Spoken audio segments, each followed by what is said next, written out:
پشمام. قراره به 20 تا از سوالات شخصی و خصوصی و جنسی و مالی و همه چی شما جواب بدم. آقا ترکوندین همه چیو.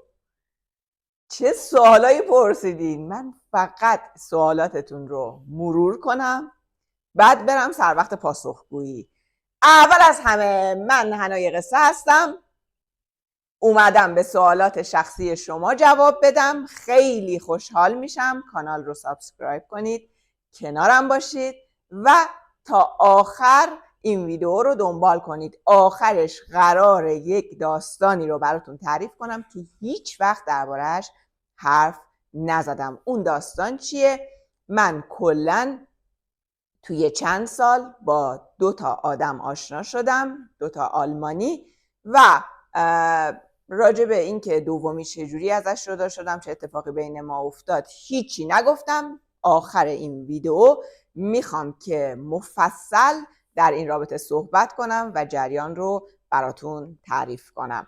خب یه مرور کنیم از سوالاتی که شما پرسیدید. قد و وزنمو پرسیدید، اولین بار کی عاشق شدی، سکس خشن یا رمانتیک، با هر 2 پارتنر آلمانیتون وارد رابطه سکسی شدید، واو بازم پشمام، دوست داری تغییر جنسیت بدی، پریود میشی یا نه، علت جدایی از همسرتون چی بود، خودتون خواستید فضول باشم، مرد آلمانی سکسیه یا ایرانی، تو خلوتت به چی فکر میکنی، و 20 تا سوال دیگه. حالا میخوام دونه دونه به همه‌شون جواب بدم. آخر این ویدیو هم براتون توضیح میدم که سرنوشت اون آلمانی دومی که باهاش آشنا شدم به کجا ختم شد و داستان چجوری پیش رفت و تموم شد. همین دیگه، جای دیگه هم ازش حرفی نمیزنم چون خیلی نقطه بزرگی توی ذهنم نیست.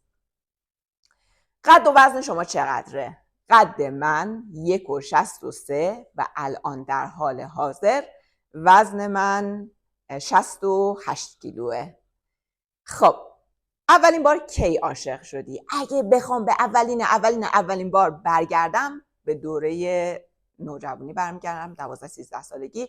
مثل خیلی از نوجوانای اون دوره که عاشق شخصیت‌های بزرگ اطرافشون می‌شدن، منم عاشق شخصیت‌های یکی از شخصیت‌های مهم اون دوره شدم و خیلی شیفته‌وار به حرفاش گوش میدادم، یعنی توی تلویزیون گوش میدادم، خیلی دور بود و خیلی برام این آدم جذاب بود و عشق رو اون موقع به معنی ازدواج می‌دونستم و واقعاً با همه وجود دوست داشتم با این آدم ازدواج کنم. یک بار هم دیدمش سالهای بعد، زمانی که 20-21 سالم بود و خب هیچ حرفی نزدم که تو عشق دوره نوجوانی من بودی.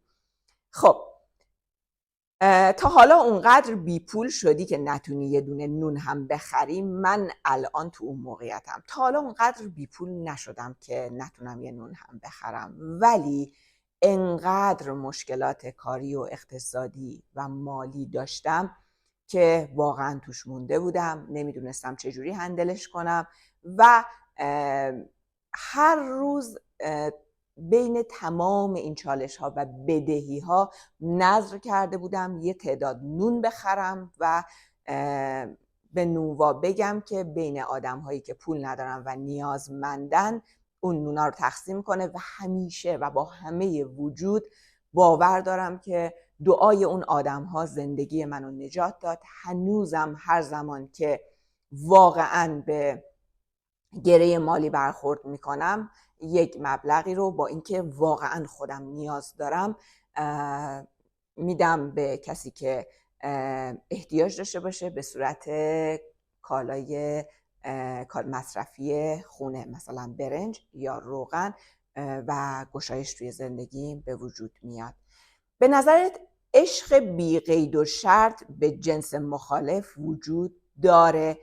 ببین، به نظر من عشق بی قید و شرط وجود داره. عشق زمانی عشقه که بی قید و شرط باشه، ولی وقتی که وارد رابطه میشی، رابطه یک سری قوانین و قواعد داره، یک سری انتظارات هست، یک سری توقعات هست. دیگه اینجا بدون قید و شرط نمیشه. تو توقع داری که طرف مقابل تو به عنوان کسی که عاشقشی و عاشقته برای تو زمان بذاره، به تو توجه بده و در وقت و جان و مالش برای تو بی‌دریغ باشه. تو هم همینطور براش هستی. یعنی به نظر من رابطه، وقتی وارد رابطه میشی این چیزا فرق میکنه دیگه. یعنی بی قید و شرط بودن دیگه معنایی نداره. برای اینکه رابطه هم درست پیش بره تمام این قواعد باید درست اجرا بشه. یعنی عشق و رابطه هم مثل تمام ارکان این دنیا به نظر من قانونی داره. بعد جداییتون هیچ وقت با مرد ایرانی آشنا شدید؟ بعد جدایی با مرد ایرانی آشنا شدم، ولی اونطور که بگم که حالا رابطه ای بود، وارد رابطه کوتاه مدتی یا دراز مدتی شدم، نه نشدم. به هر دلیلی تصمیم گرفتم که ادامه ندم، رابطه رو طولانی نکنم و چون بالاخره زمانی که من جدا شدم یک بچه داشتم، یه دختر داشتم، عشق و علاقه من و چیزی که وقتم رو براش میذاشتم سفر بود و دخترم دیگه نمیخواستم که چیزی این میان بیاد و حاشیه‌ای به وجود بیاد. همونطور که در پرسش قبل به شما گفتم عشق و رابطه قواعدی داره، من باید زمان میذاشتم و دیگه نمیخواستم که این زمان رو جز کارم، دخترم و حالا تایمی که برای سفر میرم برای کس دیگه‌ای بذارم. خب دوست داری تغییر جنسیت بدی؟ این رو با همه وجود میگم نه، دوست ندارم تغییر جنسیت بدم. هیچ وقت دوست نداشتم. هیچ وقت نگاهم به مرد از بالا و به زن از پایین نبوده. به عنوان یک زن و یک انسان، میتونم بگم یک انسان، عاشق هویت و موجودیت و جنسیت خودم بودم، باش خوشحال بودم و علاوه بر این من به شدت عاشق مادر شدن بودم و خب تو از زن باشی که مادر بشی دیگه. دوست دارم زن بودنم رو، واقعا دوست دارم، باش حال میکنم و چیزی رو یعنی خلاف جنسیت خودم نمیبینم. هیچ محدودیتی در ذهنم قائل نمیشم برای اینکه زن هستم و بگم چون زنم نمیتونم این کار رو انجام بدم. شاید به خاطر اینه که علاوه بر اینکه خب خودم اینطوری فکر میکنم، خانواده خیلی خوب و همراهی داشتم که هیچ وقت به خاطر جنسیت هیچ سرکوفت و سرکوبی از سمتشون ندیدم و بنابراین هیچ وقت فکر نکردم که اگه مثلا مرد باشم خیلی بهتره. و یه نکته‌ای هم من همیشه فکر میکنم، خب بعضی دوست دارن مرد باشن، دوست دارن زن باشن، تغییر جنسیت بدن، ولی بعضی‌ها این گرایش در اونها وجود داره، فکر میکنم و دست خودشون نیست واقعا. خب به چه چیزی رسیدین که وابستگی و درگیری عاطفی نسبت به مردها در رفتارتون دیده نمیشه و واقعا این دردآوره؟ ببین یک چیزی رو من میخوام اعتراف کنم. من اگه وارد یک رابطه خوب بشم قطعا وابسته میشم. یعنی با همه وجود صدم رو میذارم، عشق میورزم، محبت میکنم، صادقم، وفادارم و واقعا با تمام صدم توی رابطه هستم. ولی وقتی که خب تنها هستم هیچ وقت فکر نمی کنم که مردی باید تو زندگی من باشه، دنبال مردی باید برم، بدون مرد کم هستم. این دردآور نیست. این تکیه‌ایه که رو خودم دارم، رو تواناییم دارم و برای لحظه‌ای که میتونم خوشحال باشم برنامه‌ریزی میکنم و پیش میرم و جلو میرم. چرا نمیتونی مرد ایرانی رو برای ادامه زندگی انتخاب کنی؟ یک چیزی بهتون بگم، شاید خیلی خنده‌دار باشه، شاید خیلی مسخره باشه، ولی شاید باز هم کسی که همسن و سال من هست این رو درک کنه. من با مرد ایرانی اختلاف فرهنگی دارم. چرا؟ به خاطر اینکه من 20 سالم نیست که بگم با یکی میخوام آشنا بشم و با هم دیگه ساخته بشیم. من یک مسیر رو از زندگی پیش اومدم، به 43 تا کشور سفر کردم، با آدم‌های مختلفی در ارتباط بودم، من پارتنر خارجی داشتم، احترام و توجهی که از اونها دیدم به حقوق خودم نسبت به زن، حالا خب شاید توی جامعه خودم یا ندیدم یا تصور ندارم یا با تمام وجودم مطمئنم که خب مردی که همسن و سال من هست و بخواد با من وارد یک رابطه بشه، یک آدمیه که ساخته شده است و من اون رو نمیتونم تغییر بدم و اون چیزی که از من هستم رو نمیپذیره، آزادی های فردی من رو نمیپذیره. من آدمیم که اراده کنم، خب دوست دارم برم سفر. خب شاید مرد ایرانی این رو نپذیره و خب حق هم داره. وقتی آدمی وارد رابطه میشه این یه محدودیت ایجاد میشه، نه محدودیت صرفاً به خاطر ارتباط. من گفتم یک آدمی هم که وقتی وارد رابطه بشم 100% وفا دارم، نه به هیچ کس فکر میکنم، نه نگاه میکنم، نه مقایسه میکنم. از جهت آزادی تصمیم گیری اون هم حق داره، بالاخره میخواد یک آدمی وارد زندگیش بشه، باش آرامش داشته باشه و من آدم یک جانشینی نیستم و میدونم که مردی که هم فرهنگ من هست همچین چیزی رو نمیتونه بپذیره و نمیتونه باهاش خوشحال باشه. و علاوه بر این مبنای زندگیم بر این اساس پیش رفته و چشماندازی که از آینده دارم این نیستش که دائما بخوام داخل ایران بمونم و زندگی کنم. من زندگی روتین رو به معنای اینکه هر روز بلند شی و یک کار ویژه رو انجام بدی و روز رو بگذرونی نمیتونم بپذیرم توی ذهنم. بنابراین نمیتونم هیچ وقت به مرد ایرانی فکر کنم یا روش سرمایه گذاری کنم. خب اون دفعه که اون آقا موقع تحویل جنس ضرر مالی بزرگی به شما زد چگونه هندلش کردیم؟ من یک داستانی رو اومدم توی اینستاگرام تعریف کردم از زمانی که ما کار پوشاک رو انجام میدادیم. یک پارت پیراهن ما سفارش دادیم، پیراهن پرنسسی بود، به صورت چین بود، قیمتش فوق العاده مناسب بود، با سود بسیار بسیار کم اومدیم به مشتری ارائه کردیم، در واقع پیش فروش کردیم. کسی که باش قرارداد بسته بودیم گفته بود که مثلا به شما ما 20 روزه تحویل میدیم، به مشتری هم گفتیم تحویلش 20 روزه است. زمانی که این پارت بار رسید من همیشه به همکارام میگم که ما پرنسسی چیز کردیم، سفارش دادیم و خدمتکاری به ما تحویل دادن. یک لباس ساده‌ای که عرضم به حضورت که سیندرلا زمانی که سیندرلا نبود و تو خونه ظرف میشست میپوشید رو به ما تحویل دادن و ما شوکه شدیم. ساده با 2 تا جیب. و یک نکته‌ای بگم از اون جهت که خب اعتماد داشتیم به این آدمی که تولید کننده بود، خیلی از لباس ها رو از اون جهت که از نظر رنگ و طرح و اینا مثل سفارشمون بود باز نکردیم و تحویل مشتری دادیم و زمانی که باز کردیم شوکه شدیم از این باری که به ما تحویل شده بود و کاملا مغایر با سفارشمون بود که من تماس گرفتم، پیام دادم و با تمام وجودم داد و بیداد کردم. با تمام وجودم.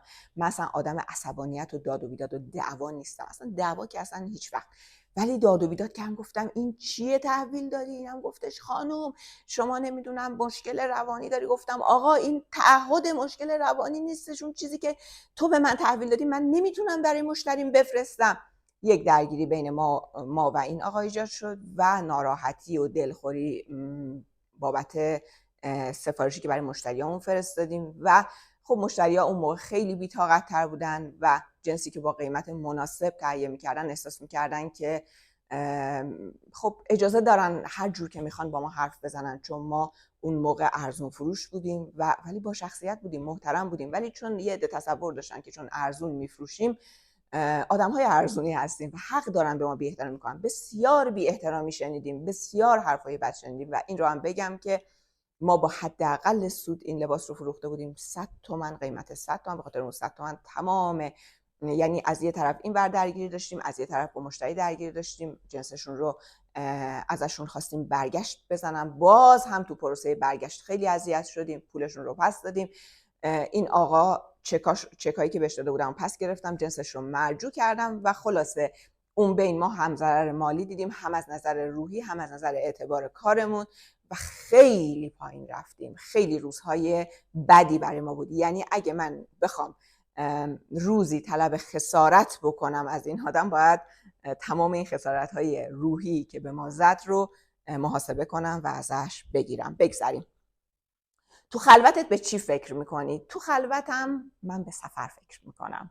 حالا من وقتی این رو نوشتم تو خلوتت به چی فکر میکنی تو اینستاگرام نوشتم، یکی اومد گفتش که بنویس به همون چیزای بدی که شما فکر میکنید، ولی قسم میخورم به هیچ چیز بدی فکر نمیکنم. من تو خلوتم به سفر که بخش عاشقانه زندگیمه فکر میکنم. یک سره دارم پروازا رو چک میکنم، مقاصد رو چک میکنم، برنامه‌ریزی میکنم. یک سفرهایی دارم که پروندهش مال 2 سال پیشه، باید پرونده رو بیارم بالا، باید به جریان بندازم، باید شروعش کنم، اون موقع نتونستم و الان هم میگم خب شاید 1 سال بعد، یعنی زمانی که 3 سال از وقتی که تصمیم گرفتم برای اون سفر برنامه ریزی کنم بگذره بتونم انجامش بدم ایشالله. غیر از فروشگاه، از روش‌ها و کارهای دیگه هم منبع مالی داری؟ از چه راههایی میشه سرمایه گذاری کرد؟ من همون موقع که فروشگاه هم داشتم تدریس زبان رو انجام میدادم. رشته من لیسانسم زبان انگلیسی هست. اگه دوست داری این ویدیو رو ببین، من کیم حنای قصه، خیلی راجع به خودم نوشتم که چقدر فعال بودم. من تدریس زبان همیشه انجام میدادم. تبلیغات، خیلی درآمد تبلیغاتمون کم بود، هنوز هم تبلیغات بخشی از برنامه من و پیج من در اینستاگرام نیستش و رو درآمدش ما واقعا حساب نمی کنیم. یک دوره‌ای حدوداً شاید 10 تا دوره آموزشی در سال گذاشتم، اونم برای من یک منبع درآمدی بود. ضمن اینکه فروشگاه برای من صرفاً یک فضای فیزیکی نیست، یک چهاردیواری نیست، یک فروشگاه اینترنتیه که به کل ایران وصله و ما مشتریای عالی داریم و یک عشق و اعتمادی بین ما برقرار هست. و نکته‌ای که از اینه که وقتی خودم تو ماهوانو میخوام پیامی رو جواب بدم مشتری نمیفهمه، ولی من انقدر تو دلم قربون صدقش میرم که نگو. یعنی واقعا دوستشون دارم، مثل تک تک اعضای خانواده من هستم و خب بالاخره این یک جریانیه که تو 8 سال رشد کرد و بخشی از درآمد من هست. هزینه ماهانتون با اجاره و مشاورتون چقدر میشه و نوع خرج کردنتون برام جالبه؟ بچه‌ها من هزینه های ماهانه رو اگه بخوام تقسیم بندی کنم، اجاره خونم هست که همه اینا بر دوش خودم بوده و هست همیشه. هزینه زندگی خودم و دخترم هست. اجاره محلی هست که قبلا به عنوان فروشگاه بود و الان دفتر. هزینه پرسنل، مالیاتی که داریم پرداخت میکنیم.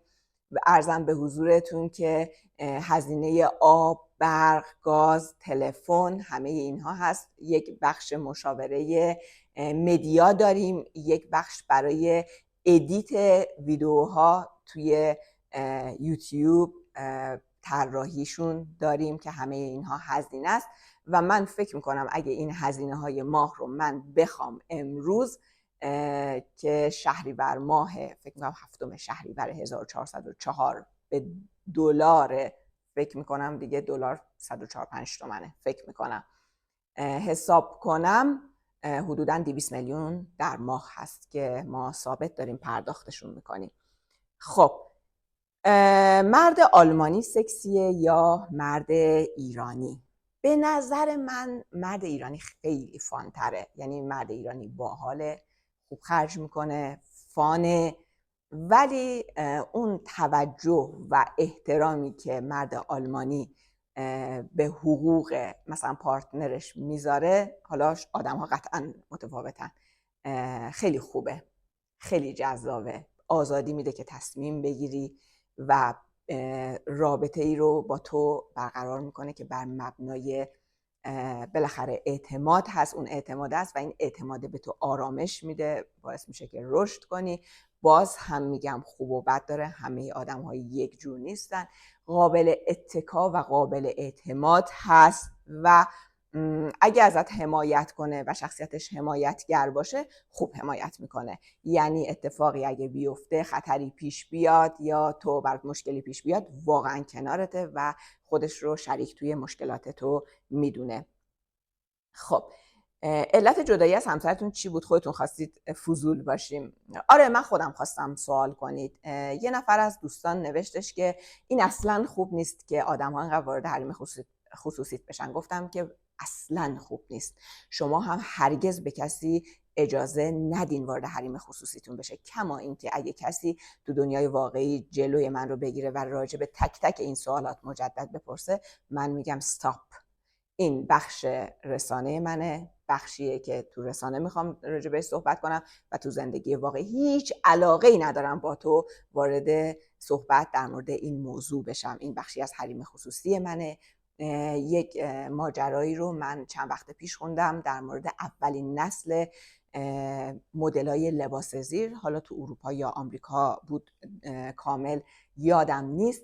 اولین نسل مدلای لباس زیر که اومدن توی مدیا و خب لباس زیر پوشیده بودن، بیکینی پوشیده بودن.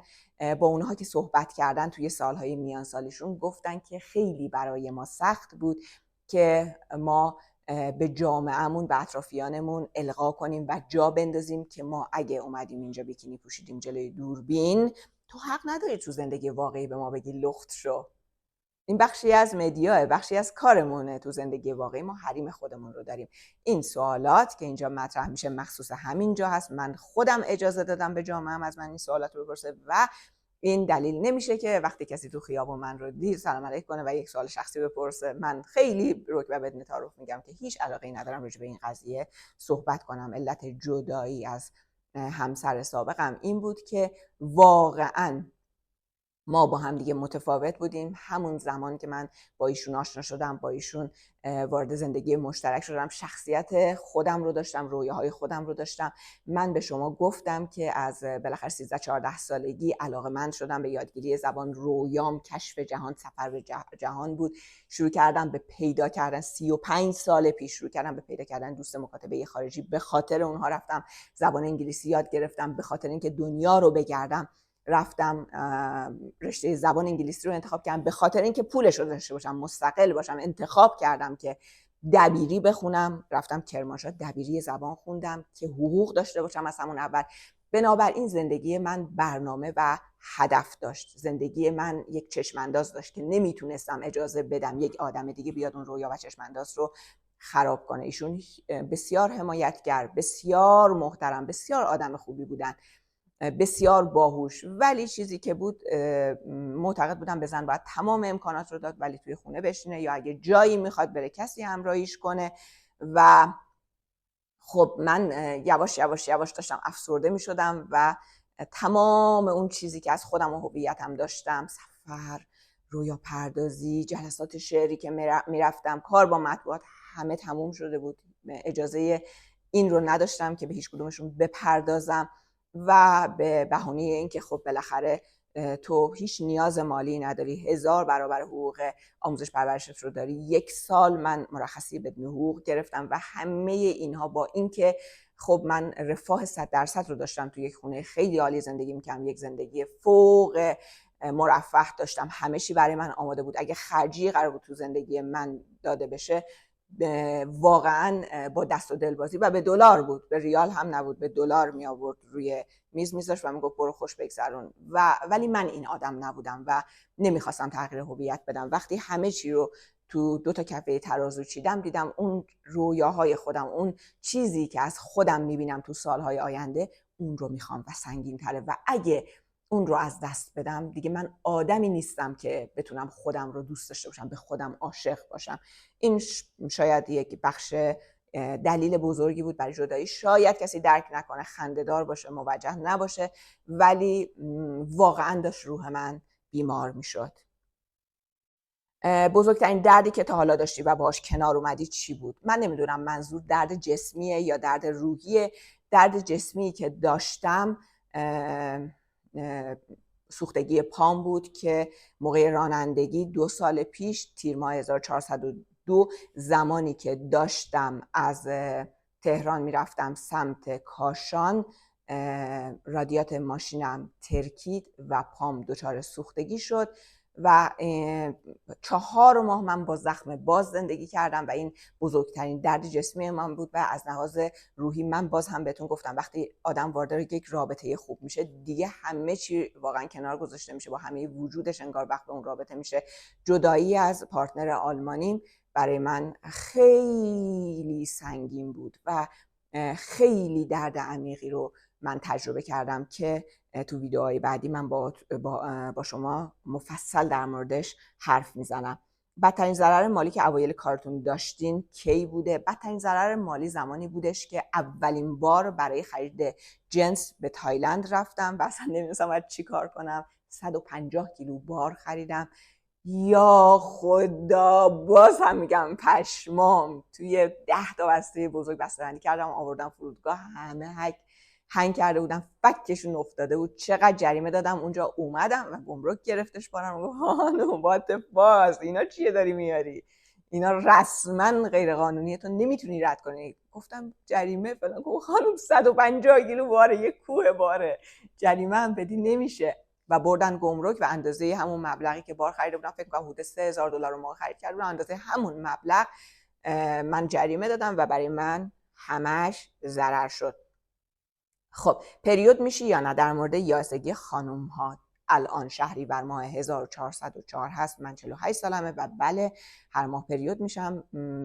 از حدوداً 3-4 من تجربه شما رو نمیدونم چجوری، اگه خانم هستی راجع به تجربیات تو کامنت ها بنویس، ولی من از حدود 43-4 سالگی پریودام خیلی کم شد، ولی منظم تا الان که در خدمت شما هستم و روبروی دوربین نشستم پریود میشم و واقعا عادت ماهانه یک بخشی از بدن زن هستش و زن یک بخش جدا نشدنی از جهان آفرینش زن، زایای زن، زنه که واقعا دنیا رو زیبا میکنه، زنه که انسانهای بیشتری رو به این دنیا میاره و خب زن خیلی دوست داشتنیه. و پریود هم بخشی از بدن زنه، بخشی از روتینیه که تو همه زنها اتفاق میفته و از نظر من هیچ خجالتی نداره راجع بهش صحبت کنیم. من الان پریود میشم، ماهانه هر ماه پریود میشم و هنوز استاپ نشده، ولی خب بالاخره ممکنه که وقفه براش پیش بیاد. این که تجربه‌ای داشته باشم در موردش نه، هنوز ندارم، ولی چیزهای ترسناکی راجع بهش شنیدم که قطعا درست نیست، به خاطر اینکه من همیشه واقعا تجربه به من نشون داده که آدم ها خیلی پیش داوری هایی راجع به خیلی چیزا میکنم. زمانی که من باشگاه میرفتم و 20 سالم بود، خیلی فیت بودم، یادم 2 خانوم بهم یه بار نگاه کردن، گفتن چند سالته؟ گفتم 20 سالمه. گفتن خب بدنت الان خوبه، بذار یه بچه بیاری داغون میشی. و خب من زایمان کردم و درسته وزنم بالا رفت، تا 115 کیلو بالا رفت، ولی داغون نشدم. واقعا هنوز هم نگاه میکنم به خودم رو زیبا میبینم و با توجه به پیش بینی آدم ها در طی سالهای زندگیم معتقدم اون چیزی هم که راجع به یائسگی میگن قطعا درست نیست. بدن به بدن، انسان به انسان فرق میکنه. وقتی که ویتامین هات رو میخوری، وقتی که ورزش میکنی، وقتی یک زندگی سالم پویا داری. من خودم نه الکل مینوشم نه سیگار میکشم و این رو لاکچری میدونم، یعنی به عنوان کسی که به 43 تا کشور سفر کرده میگم که خیلی حالم خوبه که نه الکل مینوشم نه سیگار میکشم و روشم هستم، چون اعتقاد دارم که چیزی که برای بدن مضره و دوست ندارم که وارد بدنم کنم و علاوه بر اون شادی هام رو به صورت طبیعی دوست دارم، نمیخوام مصنوعی باشه و حالم با خودم خوبه.